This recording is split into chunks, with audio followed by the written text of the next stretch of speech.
just right. Say it with flowers at www.flowers.ie. Rated 5 stars on Trustpilot. Football on Off the Ball. With Paddy Power. Champions League nights on Off the Ball. Bigger than Zlatan's Eco. Gamble responsibly. Gamblingcare.ie.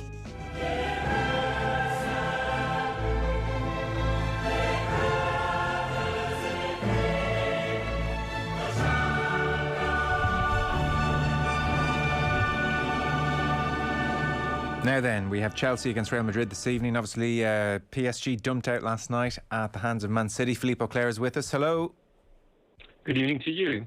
Can I start somewhere slightly unusual? So Chelsea, Real Madrid this evening. Karim Benzema is on 71 Champions League goals. He can overtake Raul and go outright fourth in history this evening. Relatively recent history, of course, given the extra number of games these days. But still, that's a hell of achievement. I noticed Arsene Wenger was calling for his return to France's Euro 2020 squad. He referred to the non-sport problem. This, just to remind the listeners, has been dragging on for a long time. So Karim Benzema is going to face trial in October for his alleged involvement in an attempt to blackmail his former teammate, France teammate, Mathieu Valbuena, in a sex tape scandal. So he was banned. Mathieu Valbuena, who was also taken out of the French team. It should always be added. Yes. Yes. It really is. That's one of the reasons why I say it. Oh, Valbuena, yeah, of course, yeah. Yeah, he was also taken out of the team. Yeah, yes. yeah. So banned from the national team since 2015. I think the Prime Minister at the time came out and said he shouldn't have anything to do with the team. The investigators have charged Benzema. They believe, and he denies that he was approached by a childhood friend that year to act as intermediary and convince Valbuena to deal directly with the blackmailers. Instead, Valbuena went straight to police. Benzema's lawyers has called this all absurd. Benzema says he's innocent. This 6-year saga has been a masquerade, and Arsene Wenger is saying he should be reinstated to the French squad ahead of the trial in October. What's your take on all this? Is there a growing call in France for Benzema's reinstation? Thank you very much for this wonderful introduction to the programme. It's Wenger's fault. The easiest thing to deal with. There's one thing you should never forget about the Benzema affair. And when it comes to merit, I do think that Karim Benzema is one of the greatest French players of all time. I would put him very, very high in this list, in the top 4, without a doubt, for me. What you have to remember is that the person who decides who gets in the French team or not is Didier Deschamps. And I don't really want to take sides here because it is a poisoned debate in France. It's horrible. It's genuinely horrible. But one thing I want to say is people should remember, before they start to jump to conclusions, that when Didier Deschamps decided that he should keep Karim Benzema and Mathieu Valbuena out of the French team, when the story became public, he received death threats. He had to be put under police protection. His family was subjected to death threats. So if you know a bit Didier Deschamps, I don't think you will forget that. Nothing to do, of course, Karim Benzema is not responsible for that. Some people who think they were defending Karim's case did that. And I think the consequences are still here.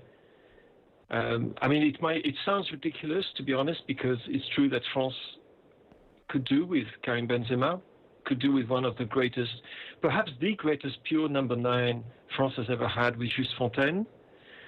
And I don't know where to go here, because I have so much respect for Karim Benzema, the player, and actually for the man as well, because he hasn't done whatever he's done, as you know, as far as the Valbuena affair is concerned. It is up for the courts to decide, not up to you, not up to me or public opinion. He's, you know, on the pitch, he's been absolutely immense, and he's probably one of the most underrated players in world football because of that.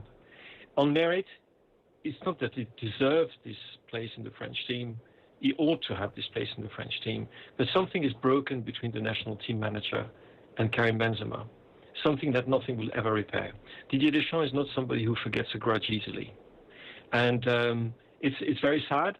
I wouldn't say it's tragic, but it is extremely sad that we see a team that has won so much in the recent past could have won it as well with Karim Benzema, and I think they could have done that. So I've probably skirted the question because it is one which is, we would need a couple of hours to discuss it properly because there are so many levels straighter to this. It's not a debate, to this quarrel, which go across racial lines, identity lines, political lines, and with an awful lot of hypocrisy thrown in. So it's not something that I feel very comfortable talking about further than what, I've just said, which I hope was clear enough. No, it was perfectly clear, and I was just curious to see if Wenger was in some kind of majority here, but you've cleared that up given the Deschamps stance. About football. He only thinks about football, and he's able to do this. He's in Zurich at the moment. That's fine. He's with Gianni. I think he's cut himself from this kind. I think it's a little bit. I would love to see what Arsene's attitude would be if he'd been in the position that Didier Deschamps found himself in when the whole scandal happened. I mean, I have to say that because of this, Deschamps has been accused of being a racist, for example, in France. He's been accused of not taking players in the team who have got Maghrebin origins or heritage, and which is, of course, rubbish, because Wissam Ben Yedder, for example, is in the French team regularly. But it is noxious, it is toxic, it is horrible, and it's an important thing to talk about because it shows the fault lines in French society beyond the football problem, and what is probably the most fragile, the most sensitive side, and the nodal point of French contradictions when it comes to national identity and the way that France is living with its post-imperial legacy, and the relationship in particular with people who comes from North Africa. It's absolutely essential to understand that. But it's something that I'm writing a book about, and I'm trying to, and something which is very difficult to circumscribe within, a few minutes on the radio or on the podcast. Is very, very difficult. I can imagine. Again, my apologies if what I say is hinting at things rather than explaining them. No, that's okay. Let's geez, I'd love to get your thoughts on it some evening, on a quiet evening, and tease it out and hand you over the floor. So, because you are here to look ahead to Chelsea, Real Madrid, ostensibly, but we try and approach these things in a more interesting manner than who's going to win the game always.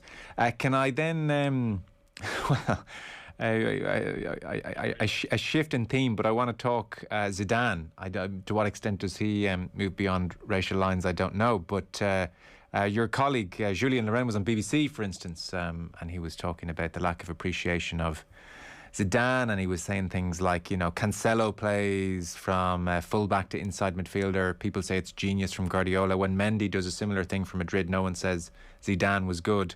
And he was just underlining the extent of Zidane's CV. 3 Champions Leagues, 2 La Ligas. He has won 13 of his 14 European knockout ties, which is quite extraordinary. If he wins this evening, only Alex Ferguson, Ancelotti and Lippi have reached 4 finals. Zidane would become the 4th. So that would be quite an extraordinary achievement.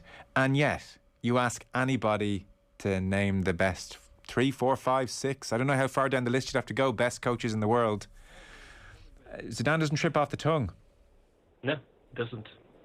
It's crazy, isn't it? It has to do perhaps with the way that we think about what is a manager or what a manager should be and how a manager should present himself.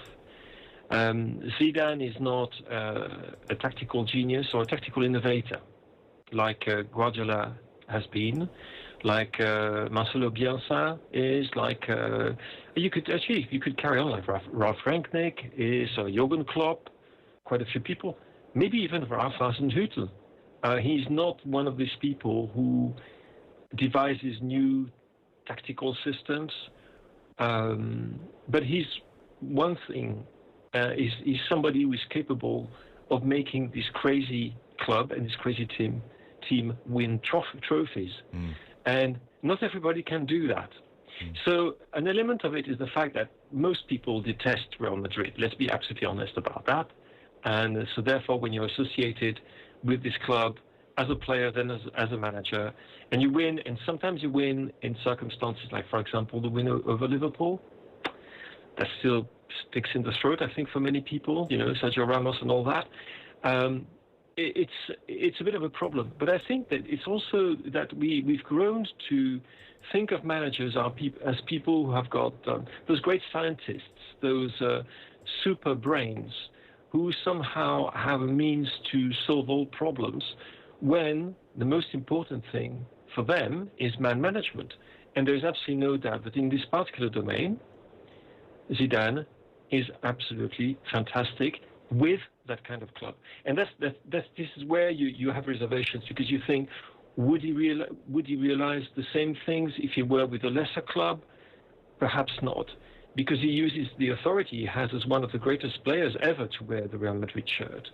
He uses his natural authority as well as a man, and his past and his achievements as a means to pacify this most rebellious and difficult to manage dressing rooms.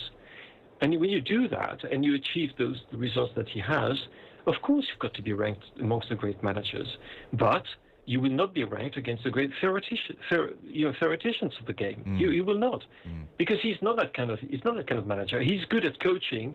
Like, some of his substitutions can be very inspired at times. He's obviously not that stupid in terms of the way he organizes his team. Otherwise, I don't think we would have seen the results we've seen in the past few years. But he's not an innovator. He's not somebody as well who presents himself as a great manager. And that plays against him. Yeah, I think that's a very fair answer. And we'll see how he goes this evening against Tuchel, who is doing a good job.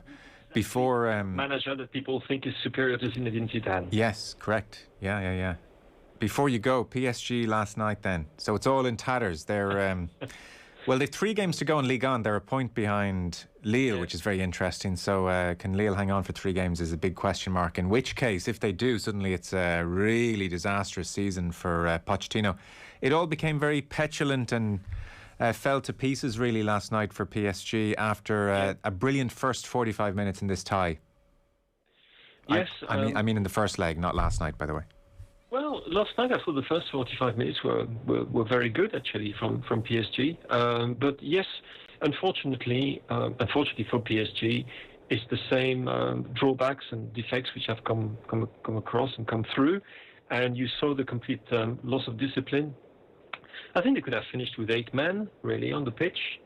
I think Verratti should have been sent off, for example. And there were a number of other incidents as well, which were really quite worrying. And you could see Pochettino looking at it from the touchline, thinking, what can I do? I've often said, I think I've said it to you in the past, I think that PSG is in need of a psychiatrist as much as it is in need of a manager. They've had some wonderful managers. Carlo Ancelotti was a marvelous manager. Laurent Blanc and Jean-Louis Gasset were not a bad team at all. Unai Emery, whatever people say and make jokes about his English accent, was not a bad manager. And Thomas Tuchel is certainly not a bad manager. Isn't he showing it at the moment? And we all know Mauricio Pochettino is a wonderful manager. So there is a prime which goes beyond that, and which is linked to the way this club has been structured ever since the 2011 takeover by the Qataris. And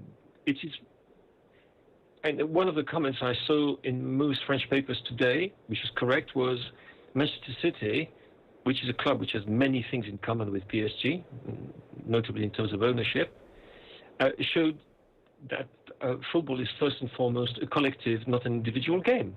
But the thing is, PSG has been behaving as if it were an individual game for so long now. And unfortunately, you saw that again last night. One of the big individuals was out, Kylian Mbappé. The other was on and off, alternative current. He had showed some good things. He showed some very poor things. Neymar, of course. And the club doesn't seem to be able to go over that, to go beyond this collection of individuals, which, by the way, are really, the difference in level of these players, between a Neymar and a Diallo, for example, or a Paredes and an Mbappé, or a Di Maria, a good Di Maria, and well, quite a few other players, actually, Baka, for example, is so striking. So it's this back to the drawing board for them, which is extraordinary because they've actually, after being in the final just a few months ago, they went to the semi-final after beating FC Barcelona and Bayern Munich, which is something that in itself is absolutely remarkable. It's the best performances they've had in Europe ever. But despite that, there is such an anticipation from the fans, from the board, from everybody, from the media in France, that they should be winning it, that you have got this quite extraordinary reaction. And what Mauricio Pochettino is making of it, I have no idea, but I'm sure he's discovering things that he thought he already knew.